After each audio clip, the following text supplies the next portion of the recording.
Hello everyone and welcome to Linux Forensics here at Pentester Academy.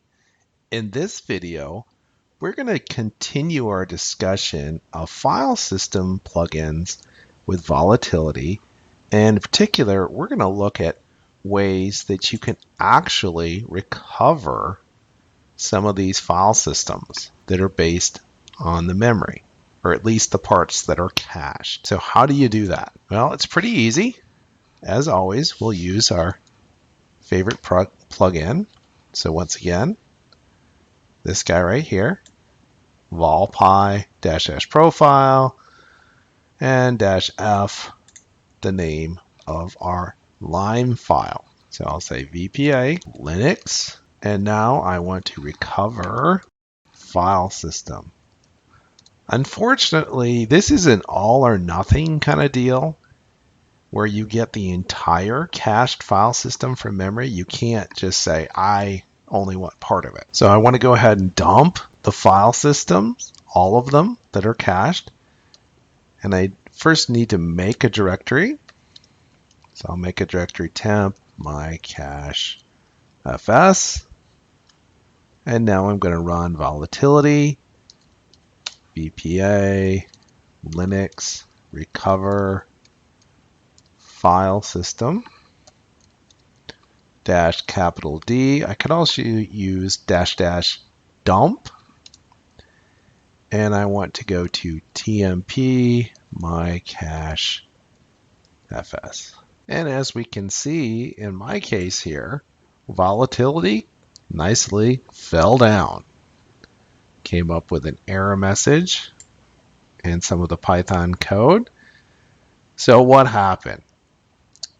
Well, it's one of those things where memory analysis is very fickle. So for whatever reason, this plugin, maybe it doesn't like the particular kernel that's being used here. If you look at what volatility claims to support, they claim to support through 3.14. It's actually a 3.16 kernel. Sorry, that's the way it goes sometimes when it comes to using tools like this. Now, perhaps by the time you're watching this video, that might have changed and this might work for you successfully. So interestingly enough, we were able to run volatility and enumerate over our files, but we weren't able to dump the file system. Now, there are some other things we can try. There is a module in volatility that allows you to find files.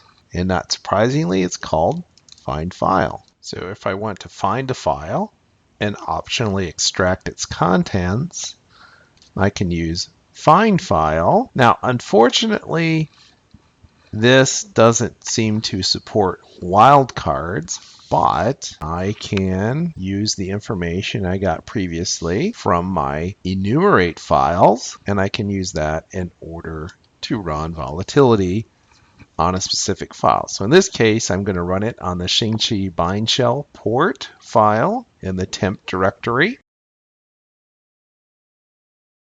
And here it's telling me the inode number and the inode address and the file path. If I want to get the contents of this file, how do I do that?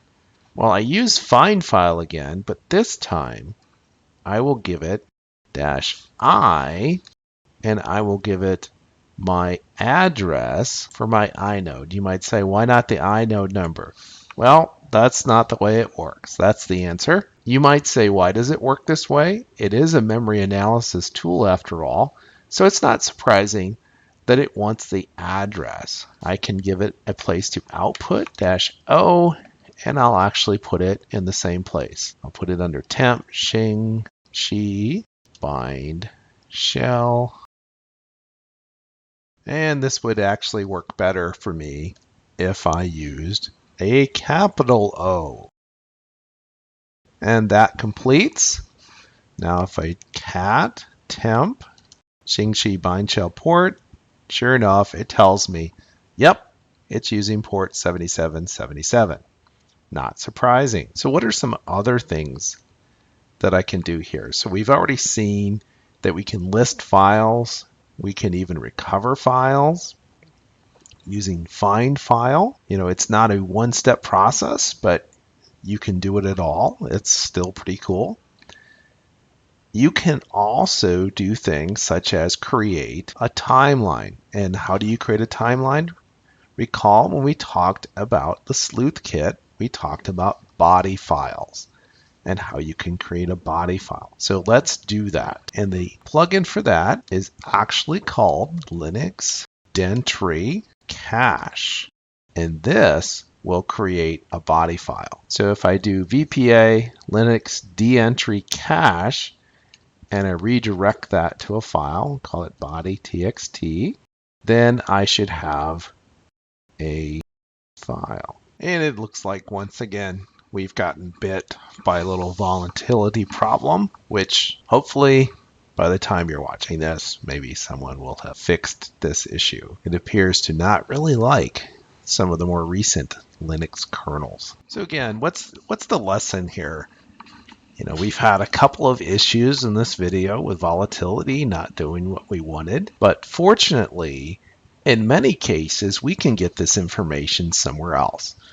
We did some videos earlier where we looked at building timelines from the actual file systems themselves. And of course, that can give you a much bigger picture and a much more accurate picture, unless, of course, you're dealing with file systems that are temporary and only in memory.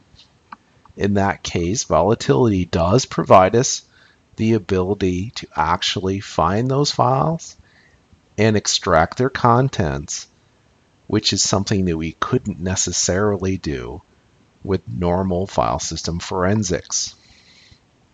Well, that's all for this video. As always, if you're enjoying these videos here at Pentester Academy, please tell a friend. We'll see you soon.